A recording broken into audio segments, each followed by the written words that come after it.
فرمایا کہ جب کوئی بندہ نیکی کا کام کرتا ہے، بسا اوقات اس نیکی کے کام کی وجہ سے اللہ اس کے گناہوں کو معاف فرماتا ہے۔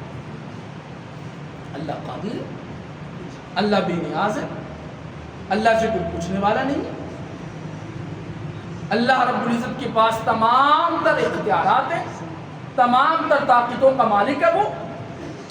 لیکن فرمایا کبیرہ گناہ ایسے گناہ ہوتے ہیں جو بغیر توبہ کیے معاف ہو، جو بغیر توبہ کیے معاف، اور کبیرہ گناہ حقوق اللہ کے ساتھ بھی ہوتے ہیں اور حقوق العباد کے اندر بھی ہوتے ہیں۔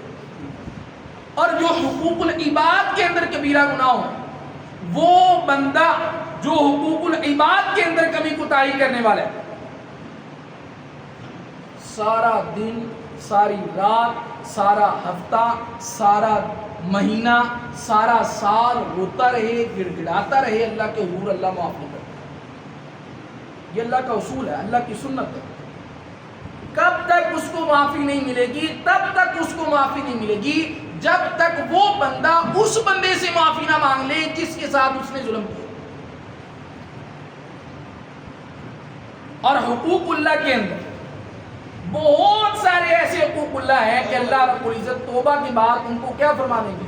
معاف فرما دیں گے۔ لیکن بعض ایسے کبیرہ گناہ ہیں کہ صرف اور صرف توبہ کرنے کے ساتھ معاف نہیں ہوتا، صرف اور صرف توبہ کرنے کے ساتھ معاف۔ مثال کے طور پر ایک آدمی ہے، اس کی 25 سال عمر، 25 سال کے بعد اس کو اللہ نے ہدایت عطا فرما دی، وہ 5 وقت کا نمازی بن، 5 وقت کا کیا بن گئے؟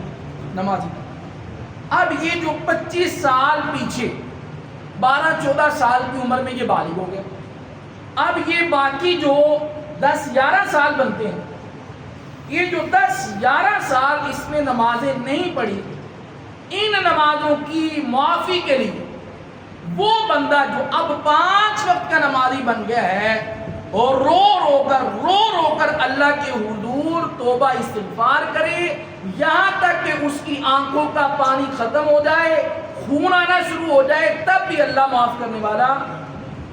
اور یہ میں اپنی طرف سے نہیں کہہ رہا، امام اہل سنت حضرت مولانا سرفراز خان صاحب رحمۃ اللہ علیہ نے اپنی کتاب ذخیرۃ الجنان کے اندر یہ بات لکھی۔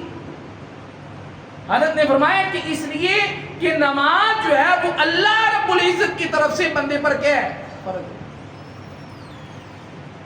اب نماز جو پیچھے رہ گئی ہیں 10-11 سال کی، ان کی معافی ایک ہی صورت میں ممکن ہے، وہ یہ ہے کہ ان 10 سالوں کی نماز کو قضا کرنے کا کیا کر لیں؟ ارادہ کر، کیا کر لیں؟ ارادہ کر کہ انشاءاللہ عز و جل یہ جو 10-11 سال کی نمازیں رہتی ہیں میں ان کو کیا کروں گا؟ قضا کروں گا۔ اور قضا کرنے کا سب سے آسان طریقہ یہ ہے، ہر نماز کے ساتھ ایک نماز کو کیا کرتے ہیں؟ قضا کریں۔ اور قضا کرنے میں صرف اور صرف فرضوں کی قضا ہوتی ہے، اس کے علاوہ سنت اور نوافل کی کوئی قضا نہیں۔ اب فجر کی پڑھ رہے ہیں، ساتھ میں 2 رکعت کیا کر لیں؟ اور پڑھ کے 2 رکعت قضا کر لیں۔ ظہر پڑھ رہے ہیں، ساتھ میں 4 رکعت پڑھ قضا کر لیں۔ عصر پڑھ رہے ہیں، ساتھ میں 4 رکعت پڑھ کے جو ہے وہ کیا کر لیں؟ قضا کر لیں۔ اب قضا پڑھنے کا جو طریقہ کار ہے، اس کی نیت ہے وہ یہ ہے کہ جب بندہ پہلی نماز کو قضا کرے گا تو کہے گا یا الہ العالمین، مجھ پر فجر کی جتنی نمازیں قضا تھی ان میں سے سب سے پہلی کو میں کیا کر رہا ہوں؟ قضا کر رہا ہوں۔ ظہر کی جتنی نمازیں مجھ پر قضا تھی ان میں سے سب سے پہلی نماز کو قضا کر رہا ہوں۔